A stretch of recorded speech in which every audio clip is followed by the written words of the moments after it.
ভিডিওতে আমরা তৃতীয় শ্রেণী দ্বিতীয় পর্যায়ক্রমিক মূল্যায়নের পরিবেশের 1 নম্বর স্কুলের প্রশ্ন উত্তরগুলো আলোচনা করব।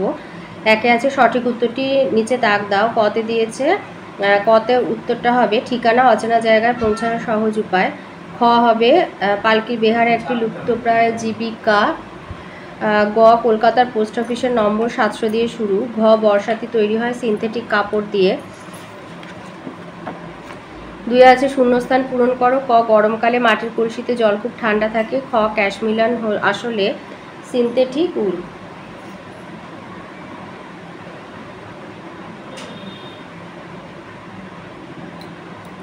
গ ক্যাটারিং নতুন জীবিকা। ঘ কলকাতার পুলিশের পোশাকের রং সাদা। 3 আছে স্তম্ভ মেলানো। ক শীতকাল হবে উলের পোশাক। খ শিক্ষক হবে ছাত্র পড়ান। গ লুপ্ত জীবিকা হবে শাখা ফেরি। ঘ চিঠি হবে পিয়ন। 4 কতে বলেছে পরিবার কাকে বলে।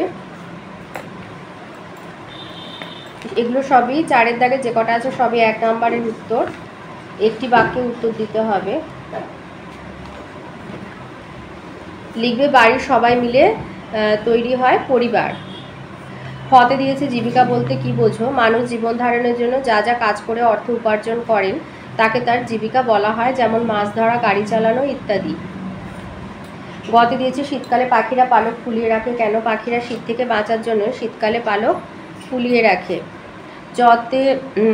ঘতে আছে আমাদের রাজ্যের নাম কি। আমাদের রাজ্যের নাম পশ্চিমবঙ্গ। স্কুলের পোশাককে কি বলা হয়। স্কুলের পোশাককে ইউনিফর্ম বলে। চ দিয়েছে সিনথেটিক উল কিভাবে তৈরি করা হয়। বড় বড় কারখানায় খনিজ তেল থেকে সিনথেটিক উল তৈরি হয়। 6 দিয়েছে ফুটবল খেলায় গোলকিপার আলাদা জার্সি পরেন কেন। ফুটবল খেলায় হাত দিয়ে বল ধরতে পারে শুধু গোলকিপার, তাই তার জার্সি আলাদা হয়। বর্গিন জতে দিয়েছে সিনথেটিক শাড়ি পরার সুবিধা কি। সিনথেটিক শাড়ি তাড়াতাড়ি শুকায়, কাচলে কোঁচকায় না।